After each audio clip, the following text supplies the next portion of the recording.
किताबों की खास बात ये होती है कि हमारे पुराने यूजलेस बिलीव्स को चैलेंज करती है और बेटर आइडियाज के बारे में बताती है। इसलिए आज हम so good they can't ignore you book के बारे में बात करने जा रहे हैं, जिसे कैल न्यूपोर्ट ने लिखा है।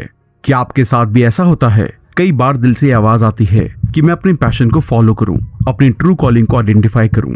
सिर्फ अपने मनपसंद काम को करते हुए ही अपने करियर में सेटिस्फैक्शन और कामयाबी हासिल की जा सकती है। ऑथर इसे पैशन हाइपोथेसिस कहते हैं, जिसका मतलब है पहले अपनी लाइफ का पैशन ढूंढो, फिर ऐसी जॉब या काम करो जो पैशन से मैच करता है। बुक में ऑथर इस आइडिया को गलत बताते हुए नया नजरिया देते हैं, जिससे आपको एक खुशहाल करियर बनाने में मदद मिलेगी। इस समरी के एंड तक आप समझ जाएंगे कि क्यों कुछ लोग अपने काम से प्यार करते हैं और क्यों कुछ लोगों को अपना काम पसंद नहीं होता। शायद कभी ना कभी कहीं ना कहीं किसी ने आपसे कहा होगा कि खुशी की सीक्रेट की अपने पैशन को फॉलो करना है, लेकिन क्या आपको लगता है कि ये एडवाइस ठीक है? अगर ऐसा होता तो क्यों स्टीव जॉब्स ने दुनिया की सबसे कामयाब कंपनी बनाई, जबकि वो एक जेन मास्टर बनना चाहते थे? तो ये किताब आपको पैशन ट्रैप से बाहर निकालकर लाइफ में कामयाब और सेटिस्फाई रहने के रियलिस्टिक नजरिए के बारे में बताएगी। आप जानेंगे कि कैसे रेयर और वैल्यूएबल स्किल को डेवलप करें जिनकी मार्केट में जरूरत है। आप ये भी सीखेंगे कि कैसे इन स्किल्स को वर्क कंट्रोल और ऑटोनॉमी के लिए यूज करें, जिससे अपने काम में सेटिस्फैक्शन मिलती है।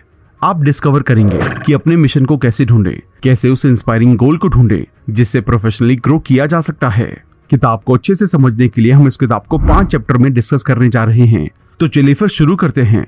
तो सबसे पहले जानते हैं कि क्यों अपने पैशन को फॉलो नहीं करना चाहिए। स्टीव जॉब्स ने कहा था, आपको हमेशा ये पता होना चाहिए कि आप किस काम से प्यार करते हैं। महान काम करने का एक ही सीक्रेट है, जो काम आप करते हैं उससे प्यार होना चाहिए। अगर आप अब तक इसे ढूंढ नहीं पाए हैं तो इसे ढूंढते रहें, उससे पहले सेटल ना हो। इस कोट को सुनने के बाद शायद आपके भी दिमाग में ये बात आ रही होगी, एप्पल कंपनी स्टीव जॉब्स के पैशन का रिजल्ट है, जबकि रियलिटी में स्टीव जॉब्स को जेन बुद्धिज्म के बारे में जानने का शौक था। वो उसके लिए पैशनेट थे। अपने दोस्त के साथ काम करते हुए उन्हें कंप्यूटर एक मनी मेकिंग अपॉर्चुनिटी लगी और इस तरह एप्पल कंपनी की शुरुआत हुई। और स्टीव जॉब ने अपने पैशन यानी कि लोगों को कुछ अलग देने के पैशन को इस काम के जरिए फॉलो किया। तो ऑथर कहते हैं, वो मत करो जो स्टीव जॉब्स ने कहा, बल्कि वो करें जो उन्होंने किया। कई लोग ये नहीं जानते हैं कि वो किस काम से प्यार करते हैं। हो सकता है कि आज जो काम आपको एक्साइट कर रहा है वो कल ना लगे, इसलिए पहले ये सोचें कि दुनिया को क्या जरूरत है, उन्हें वो ऑफर करें। ये उम्मीद ना लगाएं कि दुनिया आपको आपके पैशन का काम देगी। आइए इसके बारे में थोड़ा डिटेल में जानते हैं। एक रिसर्च में बहुत सारे स्टूडेंट से उनके पैशन के बारे में पूछा गया। उनमें से बहुत सारे स्टूडेंट्स सिंगिंग, रीडिंग, डांसिंग और हॉकी खेलने के लिए पैशनेट थे। रियलिटी में देखा जाए तो ये सब हॉबी स्टाइल पैशन है जो करियर चुनने में उनकी मदद नहीं कर सकते। क्या आपको लगता है कि हर कोई जो सिंगिंग के लिए पैशनेट है वो अच्छा और कामयाब सिंगर बन सकता है? नहीं ना। ऐसे में इस तरह के पैशन में करियर बनाना रेयर है, इसलिए आपको एक रेलेवेंट पैशन फॉलो करने की जरूरत है। पैशन हाइपोथेसिस लाइफ कोच और ऑथर लोगों को ये सलाह देते हैं कि वो करें जो तुम्हें पसंद है। इसके लिए जरूरी ये है कि पहले अपने पैशन को ढूंढें और फिर मीनिंगफुल काम आपके सामने अपने आप अपीयर हो जाएगा। लेकिन क्या पैशन सही रास्ता है? सबसे पहले ट्रू पैशन एक्सपर्टाइज से जुड़ा हुआ है, जो कि कुछ लोग ही डेवलप करते हैं। आइए पहले बताई गई स्टडी को डिटेल में समझते हैं। ये स्टडी 2002 में 100 स्टूडेंट के साथ की गई थी, जिसमें से 84 स्टूडेंट्स ने डांसिंग, रीडिंग और सिंगिंग जैसी एक्टिविटीज को अपना पैशन चुना, जबकि सिर्फ 16 स्टूडेंट्स ने उस काम को जैसे कंप्यूटर प्रोग्रामिंग को करना चुना, जो डायरेक्टली एजुकेशन और करियर से जुड़ा था। वो काम ढूंढना जिसे करने के लिए आप पैदा हुए हैं। सेल्फ डाउट और सिर्फ होप करते रह जाना वाला आइडिया हो सकता है। आइए इसे थॉमस के एग्जाम्पल से समझते हैं। थॉमस एक IT कंपनी में जॉब करते थे। वो अपनी जॉब से सेटिस्फाइड नहीं थे और उनकी इच्छा बुद्धिस्ट जेन मास्टर बनकर काम करने की थी। इसलिए उन्होंने जॉब छोड़कर मठ में काम करना शुरू कर दिया, जहाँ सब कुछ ठीक चल रहा था। लेकिन कभी कभी उन्हें पूरा दिन भूखा रहना पड़ता था, ये रियलाइज करने के लिए कि खाना उन्हें सेटिस्फाइड नहीं करता है। हालांकि थॉमस बहुत अच्छी तरह से मेडिटेशन कर रहे थे, लेकिन कुछ भी नहीं बदला था। वो अब भी परेशान थे। इस चीज से उन्होंने सीखा कि पैशन का काम करना खुशी की गारंटी नहीं देता है। हर काम में खुशी और कभी कभी डिससेटिस्फैक्शन आते ही हैं। येल यूनिवर्सिटी के प्रोफेसर एमी ब्रिजेंस्की ने ये जानने के लिए कि लोग अपने काम के बारे में कैसे सोचते हैं, एक रिसर्च की। उन्होंने जाना कि कई लोग अपने काम को एक जॉब की तरह यानी कि बिल करने के लिए एक सोर्स के रूप में देखते हैं, कुछ करियर की तरह यानी कि ज्यादा ग्रोथ करने के रास्ते के रूप में देखते हैं, या कुछ कॉलिंग की तरह यानी कि लाइफ में सबसे ज्यादा अच्छे लगने वाला काम करके खुश होने के लिए करते हैं। जो लोग अपने काम को कॉलिंग की तरह करते हैं वो लाइफ में डॉक्टर या टीचर जैसी अट्रैक्टिव जॉब करते हैं। इसके अलावा कुछ लोग गवर्नमेंट या प्राइवेट कंपनी में एडमिनिस्ट्रेटिव पोस्ट पर काम करना पसंद करते हैं। रिसर्चर्स ने ये जाना कि इस कैटेगरी के लोग काम को जॉब या करियर ग्रोथ के रास्ते के रूप में देखने से ज्यादा अपने काम को एंजॉय करते हैं। इनके एंजॉय करने के पीछे का मेन कारण ये होता है कि एक ही काम को कई बार करते हैं, इसलिए इनका एक्सपीरियंस उसमें बहुत अच्छा हो जाता है। और रिसर्चर्स ने दूसरी रिसर्च में ये पता लगाया है कि जितने ज्यादा एक्सपीरियंस के साथ इंसान एक ही पोस्ट पर काम करता है, वो उतना ही ज्यादा सेटिस्फाई महसूस करता है।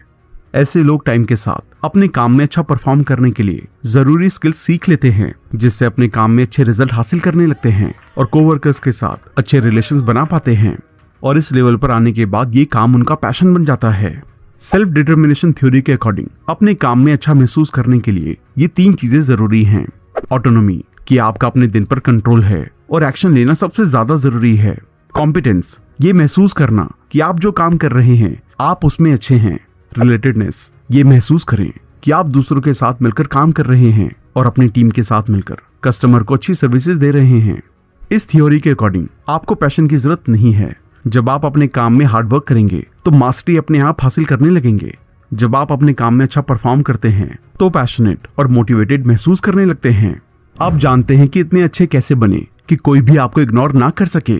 आमतौर पर 2 तरह के माइंडसेट होते हैं, क्राफ्ट्समैन माइंडसेट और दूसरा पैशन माइंडसेट। क्राफ्ट्समैन माइंडसेट ये फोकस करता है कि आप अपने काम में कितनी वैल्यू दे रहे हैं, जबकि पैशनेट माइंडसेट ये सोचता है कि जॉब मुझे क्या ऑफर कर रही है, क्या मुझे इसमें कंफर्ट फील हो रहा है। क्राफ्ट्समैन माइंडसेट क्लैरिटी में रहता है कि आगे क्या करना है, जबकि पैशनेट माइंडसेट कंफ्यूजन क्रिएट करता है। जो काम आप करते हैं उससे प्यार करने के लिए और उसके लिए अलग नजरिया बनाने के लिए पैशन माइंडसेट को रिजेक्ट करें और क्राफ्ट्समैन माइंडसेट को अपनाएं। रिसर्चर्स ने ये साबित किया है कि कंट्रोल बनाकर रखना और इसमें रहना खुश और मीनिंगफुल लाइफ की की है। ये बात वर्क प्लेस पर भी ठीक बैठती है, जहाँ कई कंट्रोल से रिलेटेड पिटफॉल्स होते हैं जिन्हें अवॉइड करने की जरूरत होती है। सबसे पहले हम अक्सर सोचते हैं कि कंट्रोल के बिना प्रोफेशनल कैपिटल यानी कि मार्केट की डिमांडिंग स्किल को पाया जा सकता है, जबकि ऐसा नहीं है। आइए इसे एग्जाम्पल से समझते हैं। जेन के बारे में सोचे, एक हाई अचीविंग स्टूडेंट, जहां वो काम करती थी और जैसे काम करती थी उस पर वहां अपना पूरा कंट्रोल चाहती थी। इसे पाने के लिए उन्होंने एक ट्रैवल ब्लॉग की शुरुआत की ताकि अपने वर्ल्ड ट्रिप के सपने को पूरा करने के बारे में ज्यादा जानकारी हासिल करके उसे लोगों के साथ शेयर करे और ब्लॉग से पैसे कमाकर ट्रिप के लिए जोड़ सकें। लेकिन जेनी का ब्लॉग फेल हो गया क्योंकि उनके पास ब्लॉगिंग के बारे में प्रोफेशनल कैपिटल या जरूरी स्किल्स नहीं थी। यहाँ तक कि उन्होंने ये भी प्लान नहीं बनाया था कि अपने ब्लॉग की तरफ रीडर्स को कैसे अट्रैक्ट करना है और उसे मोनेटाइज करना है। दूसरा एग्जाम्पल है रैन के बारे में, जो अपने काम पर कंट्रोल पाने के लिए अपना खुद का एक फार्मिंग प्रोडक्ट का बिजनेस शुरू करना चाहते थे। हालांकि उन्हें खेती के बारे में कोई एकेडमिक जानकारी नहीं थी, इसलिए बिजनेस शुरू करने से पहले उन्होंने फार्मिंग, फसल, उन्हें बेचने और प्रॉफिट कमाने के बारे में जरूरी प्रोफेशनल कैपिटल हासिल की और फिर अपने बिजनेस की शुरुआत की। इस प्रोफेशनल कैपिटल ने उनके रेड फायर फार्म के बिजनेस को फायदेमंद बना दिया। क्राफ्ट्समैन माइंडसेट हर प्रोफेशन में फायदेमंद होता है क्योंकि ये आपको प्रोफेशनल स्किल सीखने और उनमें मास्टर बनने के लिए मोटिवेट करता है, ताकि आप पर्पसफुल एक्टिविटीज को प्रैक्टिस करके इन स्किल्स को डेवलप करें। ये अच्छी चीज है क्योंकि रेयर और यूनिक स्किल्स वाले लोगों की डिमांड ज्यादा होती है और ऐसे एम्प्लॉइज अपने काम में कंट्रोल के साथ क्रिएटिव काम कर पाते हैं। इस तरह से काम को करने के लिए सप्लाई और डिमांड मार्केट में अगर आप वैल्यूएबल और रेयर बनना चाहते हैं तो आपको रेयर, यूनिक और वैल्यूएबल स्किल को डेवलप करने की जरूरत है। ये स्किल ही करियर कैपिटल कहलाती है। ये ऐसी स्किल है जो आपको दूसरों से अलग बनाती है। प्रोफेशनल कैपिटल की इंपॉर्टेंस को समझने के लिए आइए लॉरा का एग्जाम्पल लेते हैं। लॉरा पहले एक अकाउंटेंट थी। उन्होंने एक योगा सेंटर खोलने का रिस्क लिया। कुछ महीनों तक उनका सेंटर ठीक से चला, लेकिन उसके बाद नुकसान होने लगा। लॉरा को अकाउंटिंग फील्ड का अच्छा एक्सपीरियंस था, लेकिन योगा के बारे में कैपिटल एक्सपीरियंस नहीं था, इसलिए वो सेंटर में आने वाले चैलेंजेस को हैंडल नहीं कर पाई और एंड में घाटे में योगा सेंटर को बंद करना पड़ा। तो आप कैसे करियर कैपिटल स्किल को डेवलप कर सकते हैं ताकि लॉरा जैसी गलती करने से बच सके? इसके लिए आप क्राफ्टमैन माइंडसेट के साथ आगे बढ़े। यह आपको अपने काम को बेहतर करने के लिए मोटिवेट करता है। इसे एलेक्स की कहानी से अच्छी तरह से समझा जा सकता है। एलेक्स एक टीवी राइटर थे। रोज की तरह वो अपनी जॉब को कर रहे थे। उन्हें लगा कि ड्रामा के लिए राइटिंग उनका पैशन है। ऐसे में उन्होंने क्राफ्टमैन माइंडसेट के साथ सोचा, सीधे जॉब छोड़कर ड्रामा राइटिंग शुरू करने की बजाय उन्होंने अपनी जॉब के साथ में बचे हुए टाइम में ड्रामा राइटर बनने के लिए पहले अपने करियर कैपिटल को डेवलप करने का फैसला किया। उन्होंने ड्रामा के कुछ डेमो स्क्रिप्ट अरेंज किए, उनसे आइडिया लेकर अपने स्क्रिप्ट लिखना शुरू कर दिया। वो स्क्रिप्ट लिखते और अपने कलीग से उसका फीडबैक देने के लिए कहते और वो अगले कुछ महीनों तक ऐसा ही करते रहे। इस तरह महीनों की लगातार प्रैक्टिस करने के बाद वो ड्रामा राइटिंग में अच्छा परफॉर्म करने लगे, यानी कि उन्होंने अपनी करियर कैपिटल बना ली। फिर कुछ थिएटर्स में अपनी स्क्रिप्ट दिखाई और काम मिलने के बाद उन्होंने अपने पैशन के काम को फुल टाइम करना शुरू कर दिया। अपने काम में महान बनने के लिए क्रिएटिविटी, कंट्रोल और इम्पैक्ट की जरूरत होती है। क्रिएटिविटी के लिए हमेशा अपने काम में कुछ नया और बेहतर करने की कोशिश करते रहें। अपने कस्टमर के एक्सपीरियंस को अच्छा बनाने के लिए नई नई रिसर्चेस करते रहें। कंट्रोल के लिए अपने काम की क्वालिटी और क्वांटिटी को अपने कंट्रोल में रखें। इम्पैक्ट एक इम्पॉर्टेंट फैक्टर में से एक है। हम जितने ज्यादा लोगों की लाइफ को अपने काम से इम्पैक्ट करते हैं, काम के लिए पैशन उतना ज्यादा बढ़ता रहता है। इसलिए अपने काम के थ्रू ज्यादा से ज्यादा लोगों की लाइफ पॉजिटिवली इम्पैक्ट करें। ये ऐसी खूबियां हैं जो आपको किसी भी काम में महान बना सकती हैं। इन्हें डेवलप करने के लिए अपने काम के थ्रू ज्यादा से ज्यादा वैल्यू ऑफर करने की स्पिरिट होनी चाहिए। इससे आप अपने पैशन को फॉलो करते हुए अच्छा प्रॉफिट कमा सकते हैं। इन खूबियों को डेवलप करने के लिए क्राफ्टमैन माइंडसेट को अपनाने की जरूरत है। जब क्राफ्टमैन माइंडसेट डेवलप करना इतना जरूरी है, तो आइए जानते हैं कि इसे कैसे डेवलप करें। Deliberate practice career capital skill को डेवलप करने की की है। इसके लिए आउटलायर बुक में ऑथर मैल्कम ग्लैडवेल 1000 घंटे के रूल को बताते हैं, जिसके अकॉर्डिंग आपको किसी भी स्किल को मास्टर करने के लिए 1000 घंटे की प्रैक्टिस की जरूरत होती है। डेलिब्रेट प्रैक्टिस उस काम की डीप जानकारी देता है और उसमें आप एडवांस लेवल के इंसान बनते हैं। डेलिब्रेट प्रैक्टिस को डेवलप करने के 5 तरीके हैं। ये डिसाइड करें कि आप किस तरह के कैपिटल मार्केट में हैं। 2 तरह की कैपिटल मार्केट होती हैं, विनर टेक ऑल और auction. The winner take all script writing और ब्लॉगिंग जैसी चीजें हैं, जहां स्किल जैसे राइटिंग एबिलिटी की जरूरत होती है। यहाँ डिमांड कम होती है और सप्लाई ज्यादा, इसलिए की पोस्ट के लिए कई लोग आपस में कम्पीट करते हैं। जबकि ऑक्शन में इंसान मार्केट की डिमांड को देखते हुए उसके अकॉर्डिंग सप्लाई करता है। एग्जाम्पल के लिए गूगल ने लोगों की जरूरत को समझते हुए यूट्यूब कंपनी को एक्वायर किया और सबके लिए फ्री वीडियो अपलोड प्लेटफॉर्म बना दिया। इससे लोगों को वैल्यू मिलने लगी और गूगल प्रॉफिट कमाने लगा। अपने कैपिटल टाइप का पता लगाएं। अपनी मार्केट को आइडेंटिफाई करने के बाद इंश्योर करें कि डिमांड को फुलफिल करने के लिए किन स्किल्स की जरूरत है। अपने गुड को डिफाइन करें। अपने गुड गोल के बारे में क्लियर रहें। राइटर के लिए उसका गुड गोल राइटिंग क्वालिटी को अच्छा बनाने के लिए सीरियसली काम करना हो सकता है। स्ट्रेच करें और ग्रो करें। अपनी चुनी हुई स्किल को डेवलप करने के बाद उसके लिए डेलिब्रेट प्रैक्टिस करना शुरू कर दें। ऐसा करने से आप अपने कंफर्ट जोन से बाहर निकलकर उस काम के बारे में नए पहलुओं को जानेंगे। कुछ टाइम की प्रैक्टिस के बाद शायद आपको लग सकता है कि मैं अच्छा कर रहा हूँ। ऐसे में फीडबैक जरूर लेते रहें ताकि अपनी ग्रोथ की एक्चुअल जानकारी मिलती रहे। पेशेंस रखें। ध्यान रखें कि स्किल को एक्वायर करना एक दिन का काम नहीं है। इसके लिए लगातार कई महीनों की कंसिस्टेंट मेहनत की जरूरत है। इसलिए अपने काम में एक्सीलेंट बनने तक पेशेंस बनाए रखें। जो लोग पैशन माइंडसेट के होते हैं वो इस तरह के सवाल का जवाब ढूंढने में लगे रहते हैं, मैं सच में क्या चाहता हूँ। इसका मतलब वो हमेशा बैक ऑफ द माइंड ये सोचते हैं कि क्या जो काम मैं कर रहा हूँ वो ठीक है। वो ये मानते हैं कि उनके काम को उन्हें खुश और सेटिस्फाई महसूस करवाना चाहिए और वो अक्सर उन चीजों पर ध्यान देते हैं जो वो अपने काम में पसंद नहीं करते। इसका रिजल्ट ये होता है कि उनका सेटिस्फैक्शन लेवल कम होने लगता है। जबकि क्राफ्टमैन माइंडसेट वाले लोग ये सोचते हैं, अपने काम में मैं अपनी वैल्यू कैसे जोड़ सकता हूँ, मैं अपने काम को जल्दी से कैसे कर सकता हूँ, इसकी क्वालिटी को कैसे बढ़ा सकता हूँ, कैसे मैं कम से कम टाइम में ज्यादा लोगों के लिए इस काम को कर सकता हूँ। इस माइंडसेट के लोगों का ये मानना है कि इससे फर्क नहीं पड़ता है कि आप किस इंडस्ट्री में काम कर रहे हैं, कामयाबी हमेशा क्वालिटी में छुपी होती है। जैसा कि कॉमेडियन स्टीव मार्टिन ने एक बार कहा था, इतने अच्छे बने कि कोई भी आपको इग्नोर ना कर सके। ये सोचने की बजाय कि क्या ये काम सच में मेरे पैशन से जुड़ा है या नहीं, उस काम की क्वालिटी को बेहतर बनाने पर फोकस करें जो आप अभी कर रहे हैं। जब आप क्राफ्टमैन माइंडसेट को अपना लेते हैं तो अपने काम की क्वालिटी में जरूरी इंप्रूवमेंट के लिए हेजिटेट नहीं होंगे और क्वालिटी को बेहतर करने के लिए डेलिब्रेट प्रैक्टिस करेंगे। एग्जाम्पल के लिए एक चेस प्लेयर मास्टर बनने के लिए कम से कम 10,000 घंटे प्रैक्टिस और स्टडी करने में बताता है। एक बार जब वो उस मास्टरी लेवल पर पहुंच जाता है तो उस टॉप लेवल के अकॉर्डिंग क्वालिटी को बेहतर बनाने के लिए प्रैक्टिस करता रहता है और सीखता रहता है। इसका मतलब है अब वो पहले की तरह सिर्फ मेहनत करने की बजाय स्ट्रैटेजी और सीरियस रिसर्च पर अपना टाइम लगाता है। इसे ऑथर डेलिब्रेट प्रैक्टिस कहते हैं। इस तरह चेस एकेडमी में सिर्फ आगे बढ़कर जीतने के तरीके नहीं सिखाए जाते, बल्कि सामने वाले के दिमाग यानी कि मार्केट को समझना भी सिखाया जाता है। ऐसा इसलिए है क्योंकि सिर्फ चेस खेलना एक प्लेयर को उसके कंफर्ट जोन से बाहर नहीं निकाल सकता, क्योंकि अपोनेंट कभी भी कोई भी चाल चल सकता है। इसलिए स्किल के साथ आने वाले चैलेंजेस को ओवरकम करने का तरीका जानना जरूरी होता है। हालांकि डेलिब्रेट प्रैक्टिस अक्सर हार्ड और अनकंफर्टेबल होती है, लेकिन आपको इसे इग्नोर नहीं करना चाहिए, क्योंकि जब आप इसे अप्लाई करेंगे तभी ट्रू सेल्फ कंट्रोल को हासिल कर सकते हैं। तो क्राफ्टमैन माइंडसेट को अपनाएं, कड़ी मेहनत करें और अपने कंफर्ट जोन से बाहर निकलें। अब ये समझते हैं कि कंट्रोल क्यों जरूरी है। स्किल सीख कर सही मार्केट में देने के बाद उसे कंट्रोल करने की जरूरत है। कंट्रोल क्वालिटी के थ्रू आप मीनिंगफुल लाइफ को बना सकते हैं। ट्राई बुक में बताई गई एक स्टडी के अकॉर्डिंग जो बिजनेस अपने एम्प्लॉय को कंट्रोल करने की परमिशन देते हैं वो उन लोगों की तुलना में तेजी से ग्रो होते हैं जो ऐसा नहीं करने देते। लेकिन आमतौर पर दो तरह के ट्रैप्स होते हैं जिनमें लोग कंट्रोल देते हुए फंस जाते हैं। पहला कंट्रोल ट्रैप है इनफ करियर कैपिटल के बिना ज्यादा कंट्रोल देना डेंजरस हो सकता है।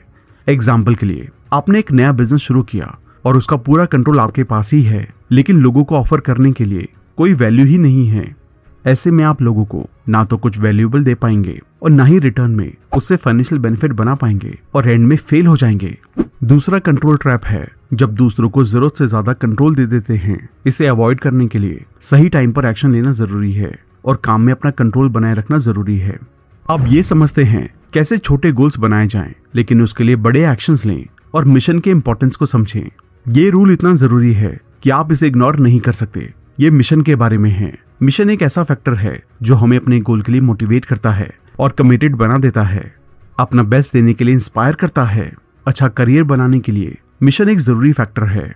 मिशन बनाने से पहले आपको उसे पाने के लिए जरूरी स्किल्स को हासिल करना होगा, अदरवाइज आपका मिशन फेल हो सकता है। इसके लिए छोटे छोटे स्टेप्स लेकर आप अपनी काबिलियत के बारे में अवेयर हो सकते हैं और उसे ग्रो कर सकते हैं। अगर आपके पास करने के लिए कोई टास्क है तो आप ज्यादा मोटिवेटेड महसूस करेंगे। वो लोग जिनके पास अपने काम में यूजफुल और मीनिंगफुल पर्पस होता है वो अपने काम में ज्यादा सेटिस्फाई रहते हैं और अपने काम को अच्छी तरह से हैंडल करते हैं, चाहे स्ट्रेस कंडीशन ही क्यों ना हो। एग्जाम्पल के लिए पार्डिस सबेटी एक हार्वर्ड यूनिवर्सिटी ब्लॉगिस्ट थी। उन्हें मॉडर्न कंप्यूटर टेक्नोलॉजी के इस्तेमाल से पुरानी बीमारियों का इलाज ढूंढने का काम दिया गया था। हालांकि वो एक ऐसी फील्ड में काम कर रही थी जिससे माइंड प्रेशर बढ़ने के चांसेस बढ़ जाते हैं, लेकिन काम के मीनिंगफुल पर्पस ने उन्हें अपने काम को एंजॉय करने का मौका दिया और उससे जुड़ी दूसरी भी क्रिएटिव एक्टिविटीज करने की एनर्जी दी। लेकिन आपको एक यूजफुल करियर मिशन कहाँ से मिल सकता है? वो तब मिल सकता है जब आप जितना हो सके अपने करीब रहें। सबसे करीब जगह वो जगह होती है जिसमें वो सभी खोज शामिल हैं जो मैनिफेस्ट होने के लिए वेट कर रही हैं। ऐसे आइडियाज और रिसर्च जो लोगों के लिए जरूरी हैं, लेकिन अभी उनके बारे में कोई भी नहीं सोच रहा है। उनकी खोज करके भी आज की सोच, मान्यताओं और टेक्नोलॉजी की सीमाओं से पार जा सकते हैं। साइंटिफिक ब्रेक थ्रूज अक्सर लगातार मिलते हैं और एक ही टाइम पर कई अलग अलग रिसर्चर्स एक साथ उसकी खोज करते हैं। एग्जाम्पल के लिए 4 रिसर्चर्स ने 1611 में फ्रीली सनस्पॉट की खोज की और कुछ ही सालों के अंदर दुनिया के दूसरे हिस्सों में अलग अलग लोगों ने 2 बार ऑक्सीजन की खोज की। अच्छे करियर मिशन इस तरह के क्रिएटिव कामों में है। किसी भी फील्ड में आपको अपना मिशन ढूंढने के लिए टॉपर होना चाहिए। तो सवाल ये है कि आप वहां तक कैसे पहुंचेंगे।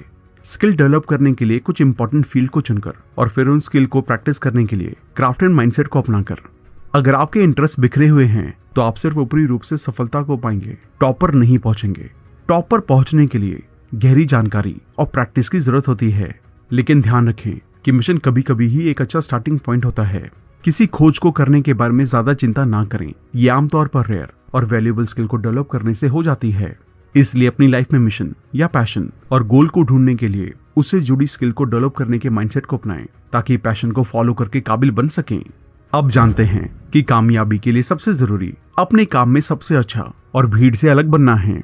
अपनी फील्ड में टॉप पर पहुंचने के लिए सबसे पहला कदम यह है कि आपके पास करियर कैपिटल यानी कि स्किल होनी चाहिए और जहां पहुंचना चाहते हैं वहां तक पहुंचने के लिए मिशन ढूंढना होगा।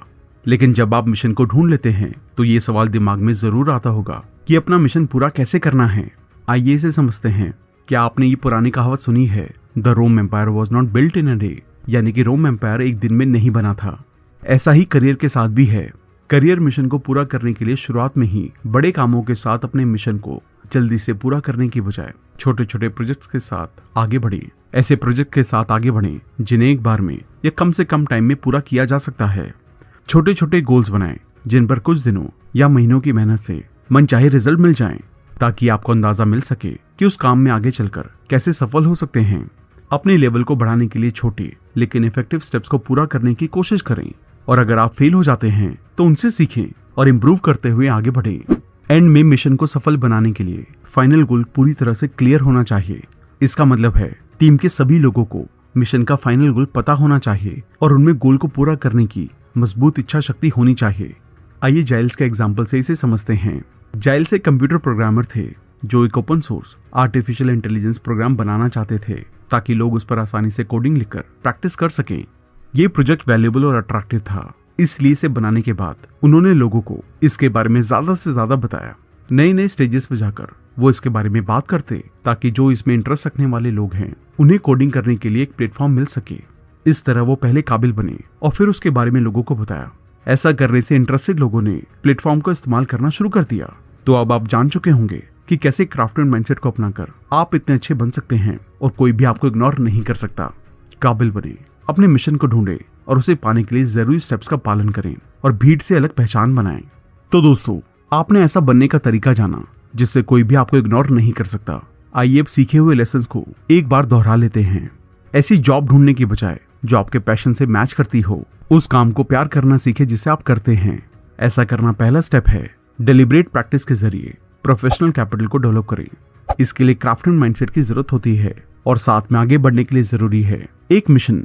मिशन ना सिर्फ हमें अपने काम के लिए अकाउंटेबल बनाता है बल्कि काम में सेटिस्फैक्शन को भी बढ़ाता है। डिसाइड करें कि आप किस मार्केट में एंटर करेंगे, या तो किसी एक काम में सबसे अच्छे बन जाएं या फिर मार्केट की डिमांड वाली अलग अलग चीजों को बनाने की जरूरी स्किल्स को डेवलप करके मार्केट डिमांड को फुलफिल करें। उस स्किल को आइडेंटिफाई करें जो आपकी चूज की गई फील्ड में सक्सेस के लिए जरूरी है। इसे डिटरमाइनिंग योर कैपिटल कहते हैं। अगर आप एक ब्लॉगर हैं तो कोशिश करें कि ब्लॉग को कैसे एंगेजिंग बनाएंगे, रीडर एक्सपीरियंस कैसे अच्छा करेंगे, आप अपने काम को पहले से बेहतर कैसे कर सकते हैं। अपने काम में इंपॉर्टेंट डिसीजन लेने से पहले आइडेंटिफाई और कंट्रोल करें। बिना जरूरी प्रोफेशनल कैपिटल या एक ऐसी स्किल जिसकी मार्केट में डिमांड है, आप अपने काम से सेटिस्फाइड नहीं हो सकते और उस पर कंट्रोल नहीं पा सकते। इसलिए मार्केट की डिमांड को ध्यान में रखते हुए अपने काम में डिसीजन लें। तो दोस्तों, हमें उम्मीद है कि आपने इस किताब से बेहतर बनने के तरीके सीखे। अब इन चीजों को अपनी लाइफ में अप्लाई कीजिए और आगे बढ़िए। तो दोस्तों, ये समरी यहीं पर खत्म होती है। हम आशा करते हैं कि आपको ये वीडियो पसंद आई होगी। अगर आपको ये वीडियो पसंद आई है तो आप इस बुक को खरीदकर और भी डिटेल में पढ़ सकते हैं। इसके साथ साथ अगर आप हमारी बुक समरीज को पढ़ना भी चाहते हैं तो हमारी वेबसाइट पर जाकर उन्हें इंग्लिश के साथ साथ हिंदी में भी पढ़ सकते हैं या किसी और